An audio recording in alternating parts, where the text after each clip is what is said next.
Just getting it set up here, dude. Just hold up.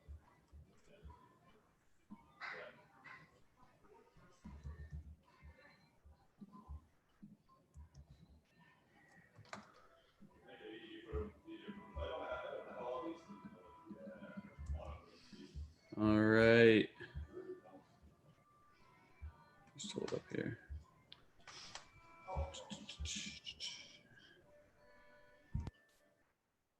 What's going on, everyone? How you guys doing? Second here. Snap, INO. I'm just posting this up here, Jordan. Yep.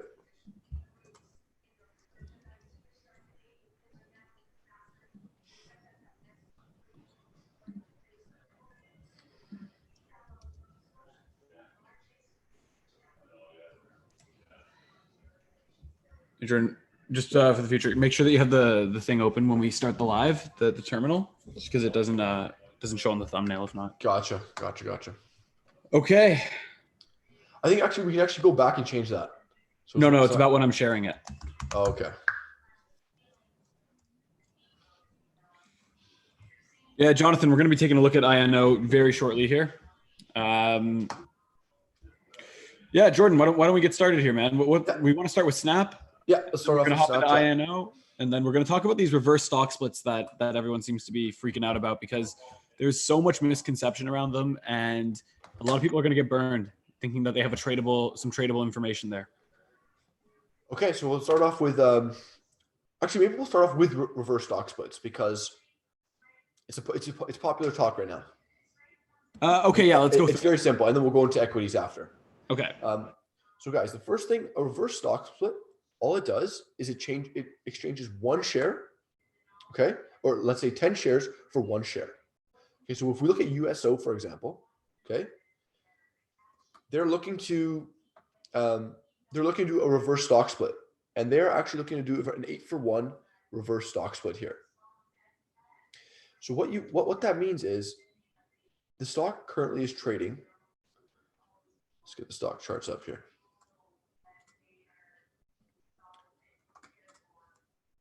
Okay, the stock is currently trading at $2.78. So if you get, and let's say you own 8 of these shares, okay, the value of that is going to be, let's say $20, right? 8 times 278. And so once you get a reverse stock split, those 8 shares are going to be worth 1. So you're going to have 1 share that's going to be worth $20 a share. Okay, there's no trade here.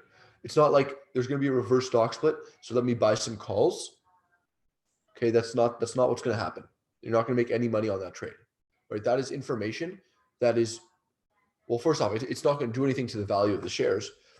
But second of all, even if it did do something to the value of the shares, it's so well known that you're not going to make any money, right? Tradable information, the key thing to it is that it can't be well known. If everybody knows it, it's already going to be priced in, and you're not going to be able to make money from there. So that is what a reverse stock split is.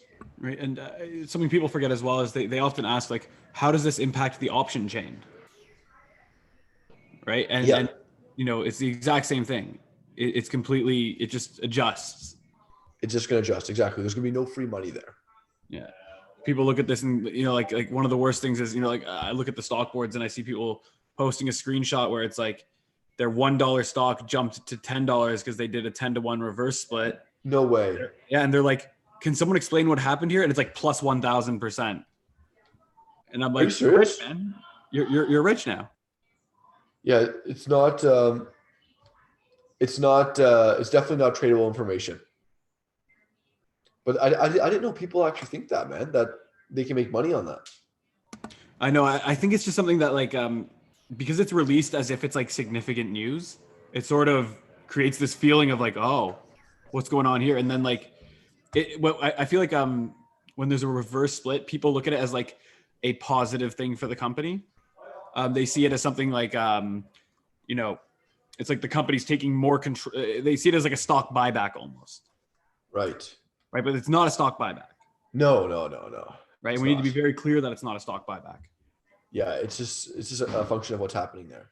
And you know what? I wonder if I'm just wanting to take a look at the futures curve here, because I wonder if that's why USO is up today. Let's see. I'm not sure if they did that today, but yeah, have a No, look. no, no, no, no. Like not today, but like investors are buying it in anticipation of that.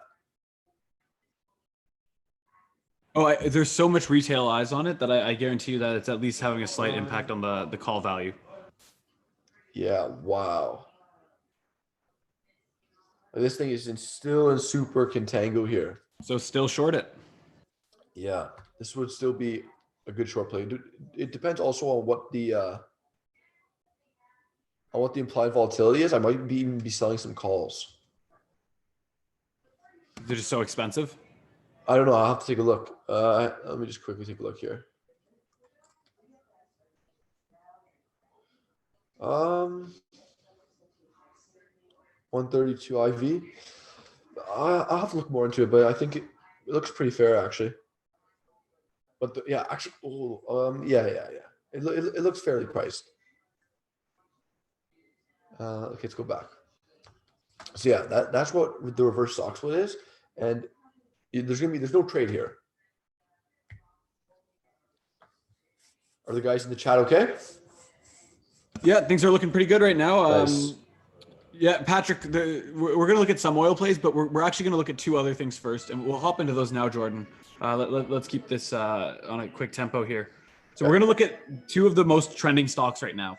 One of them is Snapchat, and the other one is INO, which is is that a pharmaceutical, Jordan? Yeah, biotech. Yeah, that's the one I was looking at. This is a pharmaceutical that's come out with, it's another guild where they're coming out. They're in clinical trials for a coronavirus cure, but I'm telling you, when we look at this thing, it is one of the most blatant shorts that we've seen. So let's take a look at these two. Let's go into them. We'll analyze trades. If you guys have questions about these ones, let's go into it. Like this is, we're going to give you our professional analysis of these right now. Obviously, we're not going to tell you exactly what trade you should take, right? Because we're not financial advisors. But, there are 12 people on this live right now, right? And we've been doing this for a long time. So have a look. If you take what you find, apply it to your own analysis, and let us know what trades you end up taking. Well, so first thing we'll look at here is Snapchat, and like you can see, this little volume spike here on yesterday's move has been higher than almost any other day in Snapchat's history, except for its IPO and this one earnings date over here. So we have a lot of eyes on this thing. Okay, and what I did a little bit of research on this. And what I noticed was that it gapped up on not the greatest news. Okay, it crushed subscriber count. So that grew like 20%, which was a lot higher than what was anticipated. But in terms of, they lowered guidance, right? So that was pretty negative. They didn't do too well on earnings. And, guidance makes up a lot of, because the market is future looking, right? Today's earnings is usually priced in. It's usually what happens in the future. And to lower guidance and still have one of their biggest days of all time is insane. And so the more I read about what analysts are thinking and what people are thinking, people are very bearish, right? People are saying like, because of Snapchat's subscriber base, like their demographic, right? They're younger. That if we go into this recession, right? We already know we're going into a recession, but as we continue going into it, that demographic is not going to do very well. Like they're not going to be buying anything, and for that reason, you're going to have since Snapchat is all about their advertising, that's going to drop down. Right? People are not going to want to advertise to this younger demographic. So for that reason, everyone's bearish, yet we're seeing this massive move in the stock. So that's usually a sign that this thing is actually going to continue to rally. Right? If everyone's bearish and we're getting a move up in the price, that could be a sign for a continued rally. Interesting. You want to open up the terminal and have a look at what's going on? Yeah, I'm going to do that right now. I actually want to check out what retail is doing here. Yeah, here, let's look at the terminal first, and See, then we'll hop over there. okay. Well, we're already here now. I'm just gonna do super quick. Okay. We're so remember, people are usually biased long, right? Because they usually can only buy stocks. More people can only buy stocks than people can sell short stocks.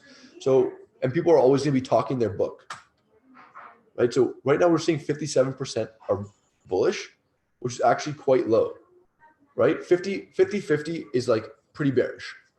So 57%, I would say that is pretty bearish. So you're having everyone is bearish and the stock is up 37% over the last 2 days. That should tell you this thing has legs. Okay, something is not being priced in here. So the market is missing something. And so now let's go into try to construct a trade here for this. For Snapchat. Okay, so let's go into the predicting alpha terminal.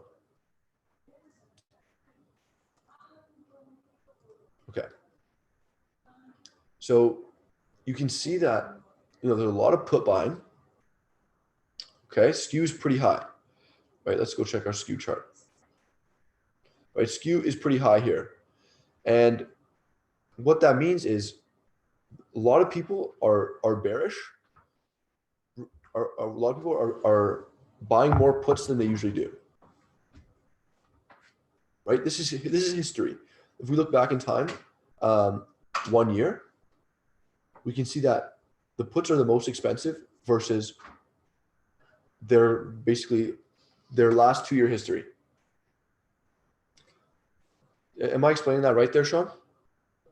Yeah, no, it sounds good. It sounds good. Okay, so for that reason, you can basically tell that market they're pretty bearish here. If you look on the skew, you actually see a little bit of an uptick on the exactly. You see a little really bit of an uptick. You see a little bit of an uptick here, and for that reason, I would be structuring out of the money butterfly. Calls are not super cheap, and that is seen by the curvature on our predicting alpha terminal. They're cheap, but they're not crazy cheap. So you can structure an out of the money butterfly. That might do reasonably well here. So I'll do that really, really quick. So this is a trade that I'm going to be placing. So let's say 8 days out. This is 16. What are we trading at? 1650? Yeah. I'm going to be doing something like the 16, the 18, and then the 20. For only 58 cents. Not bad. Right. Here's the trade. And then if you were to place this trade, Jordan, what rules would you follow for managing the position? I would let this one rip. You just let it rip, eh? I would just let it rip. It's a cheap bet, right? We're getting 3-1 risk reward here. I would just let it rip. I mean, if we do see a massive move down, let's say if we fall below 15, I'll close out the position for pennies. Right. But I'm hoping to let this thing rip. Yeah, Snapchat's been one of those stocks, though. It's been a brutal one to be involved in. So make sure if you are in this, manage your position. Yeah, and like Sean said, this is not investment advice. This is just something that I'm doing, right? Just to have a view, to structure a trade. Give you guys some insight, right? Like this is like what's going on beyond the charts, right? A brutal thing about being a trader these days is there's a huge information gap between what professional traders have and what everyone else has. And this is a little insight into what professional traders are looking at, the types of information they have access to. And it gets way more in depth than this, but this is good stuff. This gives you really good insight into what's going on in the market.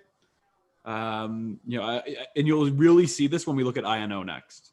INO is like pretty much a blatant short, and you'll see why very, very shortly. You want to take a look at it, Jordan? Short vol. Short on the vol. Yeah, not on the stock. Yeah, not on the stock. I actually prefer this trade a little more. 49 cents.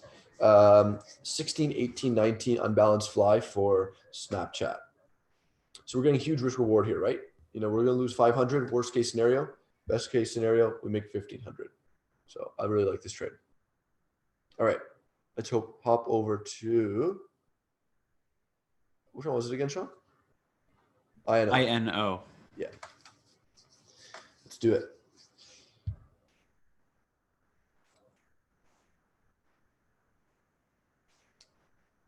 All right.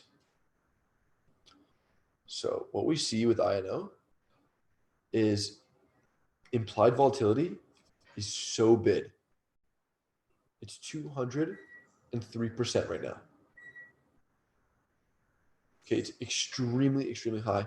If you look at a relative action, we can see that so many people are buying this thing. And this is the option chain. We can see a lot of people are buying calls, right? The call put ratio is extremely high, and skew is pretty low. So you're having these people, you're having people out there buying up a lot of the calls, which makes sense, right? It's trending up. Let's take a look at the stock chart.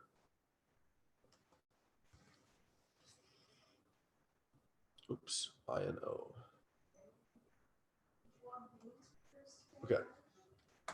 It's been trending up. It's had a big spike now to the upside, up 12% on the day. And, we're trading right now 50 million contracts, and it's only been the first hour in the market, right? Like this thing, I forgot my charger. Okay. This thing is probably going to trade 200 million shares today or close to it. Oh, geez. Right. So it's going to be quite a bit of shares traded, and all that flow into the market here, all the eyes on it is driving up the price of implied volatility. Right, you can see on the chart right here, implied volatility 203. Our forecast is only 100. Yeah, this thing has basically doubled in price in the last week. Right, and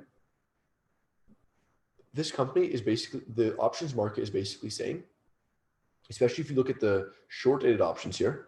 So if we look at, let's say, the 10-day options at 263 IVOL, right? You're basically saying, let me just pull up my calculator super quick. So 200 and what was it, 68? We'll say 270. And you divide by 16 to get the daily expected move. Over the next 10 days, this company is expected to move 17% a day for the next 10 days. Does that make sense to you? I mean, okay, sure. If they have the clinical trial, I mean, if they do get approved and things are looking good, you're gonna get a blowout. But I think you can time those, right? I think those are pretty much. Yeah, you can look it up. Like Yeah, this those in happened. The advance. exact same thing happened with Guild. So they went into clinical trials earlier this month. They're not going to be coming out with anything this month. The odds are the minimum for like a first stage report on the success is about a month. Same thing happened with Gilead. So you can actually look for this, and what you can do is you can look at when they're going to be releasing news, right? When are they actually expecting to have a result? What are the odds of it being successful? And then you can time it so you can buy an option with an expiry before when they're going to release the news. Right? Or sorry, sell options with an expiry before when they're going to release the news. Yeah, exactly. So I think like the weeklies are not a bad play here, right? Weekly at the money, Iron Condor. Let's take a look here. Let's see what it's looking like. Like this is insane. 200. This is nuts. This is nuts. So you could sell, for example, the 1 week options, right? Stocks trading at $13. The straddle is going for $4.20. That's insane. Right? Your break even on this thing. Your break even on this thing is $17.20 and $8.80. If we look at the chart real quick, you can basically just see how absurd that is. 880 is all the way down here in the next 8 days, right? And 16 is all the way up here, 1620. So it can definitely happen, but I think the odds are stacked against you that it does. Exactly. right? And at the end of the day, like I'm not saying bet your whole bankroll on this, right? At the end of the day, this is one of many, many trades you should be taking right now, where if you were to be short vol here, you have an actual positive expected value on your trade. Obviously, it can go against you, right? Any trade can. Any individual trade is close enough to 50-50, but this one has an edge in your favor, right? Because it's so expensive. And the thing is, too, we can understand why it's here, right? We can understand why the volatility is so high right now. It's people are betting on this thing going to the moon, right? Or this thing getting crushed because, trials don't go through. But you can actually look at those in advance, right? Like you can estimate when they're actually going to go through a trial, like or when it's going to be approved or not. Just like we did with Guild. Yeah, and what I'm noticing is that these things are so much further out than what people are anticipating in the option chain. Yeah. And it creates opportunity, right? Like when we can look beyond just like what's happening on the stock chart price, when we can look at what's happening in the market, like where the demand is, where the supply is, you know, the rate of change that the market's implying here, we can say basically this is unrealistic. Even if it's great news, first of all, it's not happening tomorrow. So why is it still implying this for tomorrow? Exactly. So, right, that it just started, you go, okay, like I can see what's happening. I can see that it's not really making sense why it's like that. Like, but I can get, like, it doesn't make sense that that's for tomorrow, but it makes sense why people are excited about this thing. And that creates an environment where we want to go in and be like, okay, let's sell people stuff that they're excited about that isn't going to have the value they think it will. Exactly. Sounds like a good play to me, right? This is a competitive game. We want to be on the right side of that trade.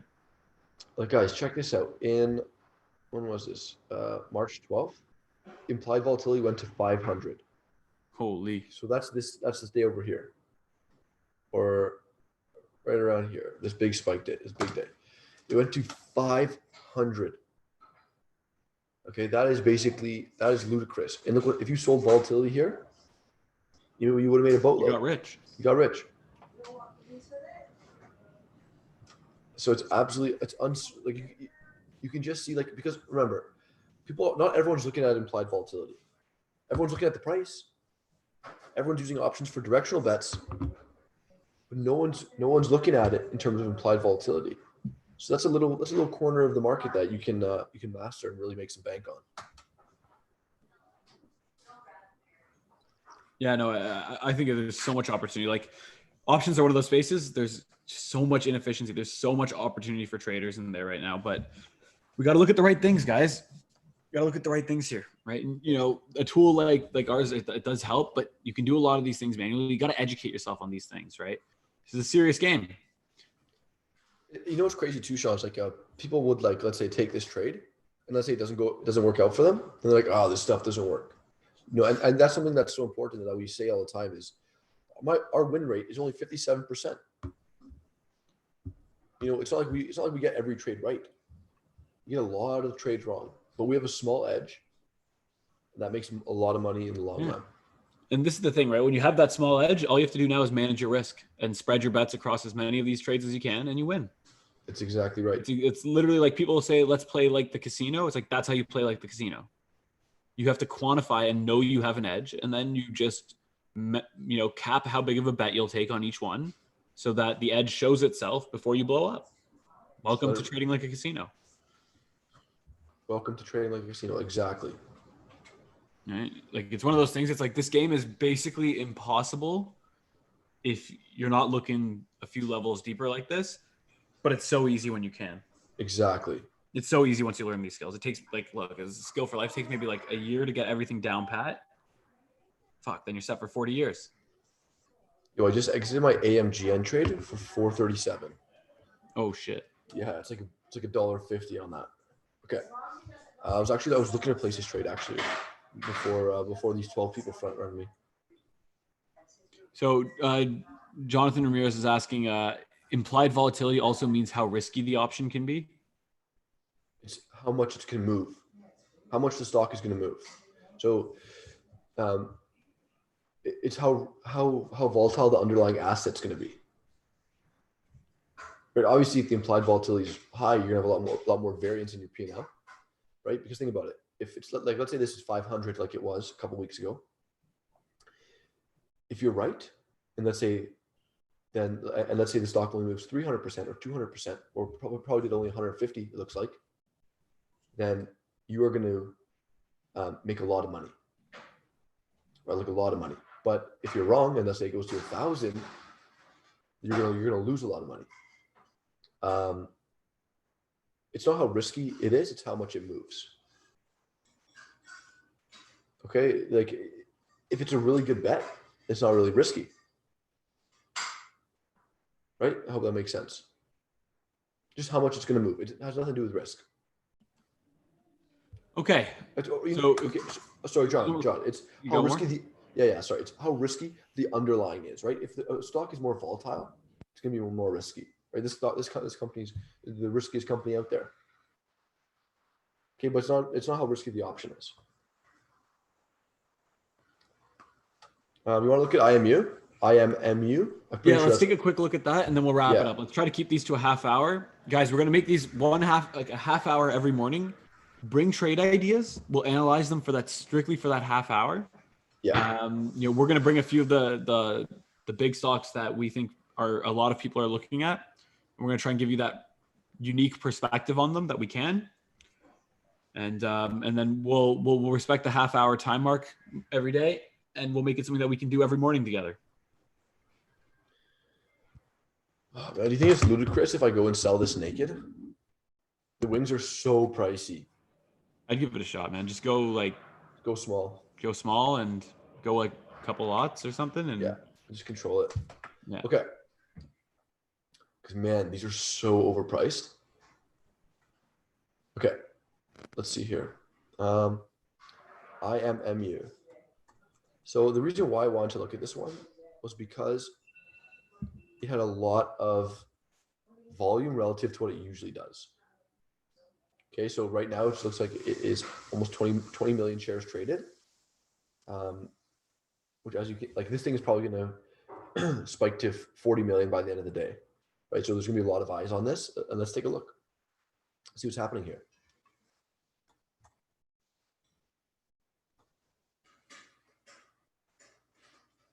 It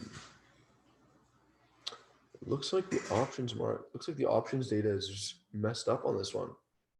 I can't get a good feed here. Oh well. Okay. So what are we gonna do about it? Yeah, I can't get a good. Oh man. Yeah, I can't get a good feed on this one, man. Let's see what it's looking like on Thinkorswim here. Oh, that's unfortunate. It's the first time out of like 100 stocks we've analyzed it's happened. Yeah, I know. That's so. Oh man. Okay, implied volatility doesn't look too good, anyways. 128. Good question, Werner. I'll get to that in a second. It's only 128, 130, unfortunately. Hey, Jordan. Yeah. Werner's asking, why do we use an app like Thinkorswim, which has an option per contract fee of like 65 cents, when apps like Webull have no options per contract fee?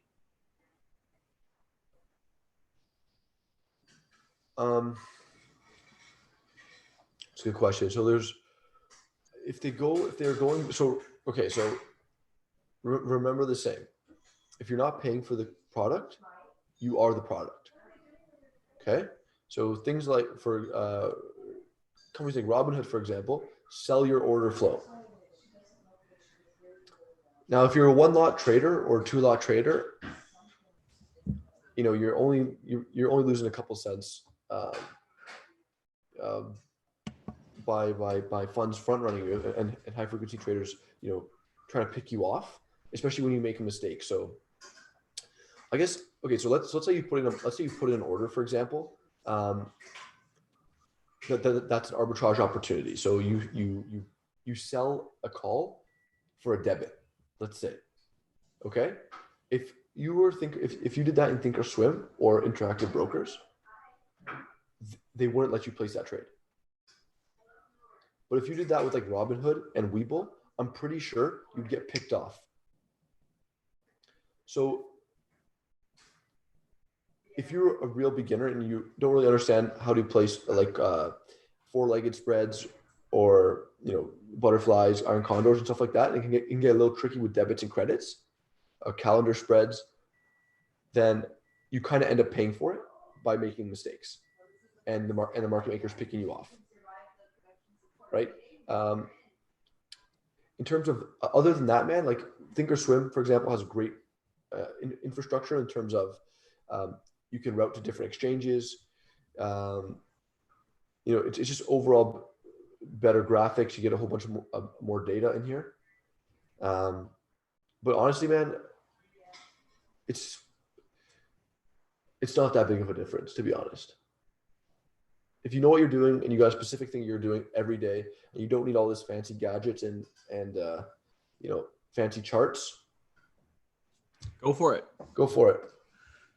Yeah, and we actually, so we're also based in Canada, so we use Interactive Brokers. Better fees for us here. Yeah. And something too. Okay, so here's another thing as well. If you place an order and you're providing liquidity, you actually get paid sometimes. Right. So I'll for example, on Interactive Brokers, I'll place an option trade. Someone will pick me off, and I'm going to get paid. I'm going to get paid for providing that liquidity. So instead of being 0 cents a contract, I actually got paid per contract. Okay. All right. We got one more question here from Jonathan. He's saying, any long calls for like August, September? I think SPY will be at 300 by 2 months, max 330 for sure. Been running up since March. So, John, we need to, is this Johnny from our group? I don't think so. I don't know. We need to think deeper. This thing's been running up. It's going to 320 for sure, right? That has no, like, we should not be placing a trade based on that information, right? We should really not be placing a trade on that. It's not in depth enough, right? And like, this is where a lot of traders get stuck, is that they place a trade because of a reason, like, oh, it's trending up, I'm going to jump in, right? This thing's going to 320 for sure. And then it starts moving, it goes up a little bit, and then they exit because they get nervous because their original hypothesis was kind of shaky to begin with. Or it goes down and they keep holding, right? You have to have a much stronger hypothesis than that. Much stronger. Mm-hmm. Okay. We got, hey, so Siddharth, we'll handle that in the group because we're going to get off the live here in a second. So just post that in the traders chat or the Bronze Academy. Hans is asking, do we trade with live market data on Interactive Brokers? If not, how do you get good fills? Hans, 100%. If you're not trading with live data, you're behind the ball. You're not a serious trader. You need live data.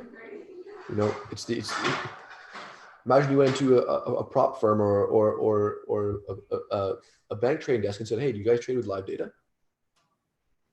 Right? Of course, it'd be like that's like the first thing that you get is live data, and then so you have to pay for that, right? That's something about with Interactive Brokers. It's like $10 a month or something. Yeah, but they write it off though. They write it off after a certain amount of trades. Yeah, I don't think it's that much. I think it's like 10. Mm-hmm. So it's the cost of doing business, right? It's one of your costs. Okay. Hope that answered the question. Guys, if you like this live, make sure to subscribe. We're going to do this every single morning. First half hour, we're going to strictly just analyze big trades happening, right? We're going to look at what's going on in the market.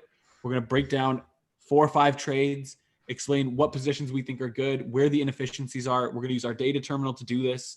And then from there, we'll go into a Q&A. We'll try to keep it to 30 to 45 minutes each morning. If you're seriously trading, if you're trading all the time, come in here. We have 15 people on this live. There is nobody here. And this is information that people would kill for if they knew what to look at. So yeah, we'll see you guys tomorrow. Thanks a lot. Peace, guys.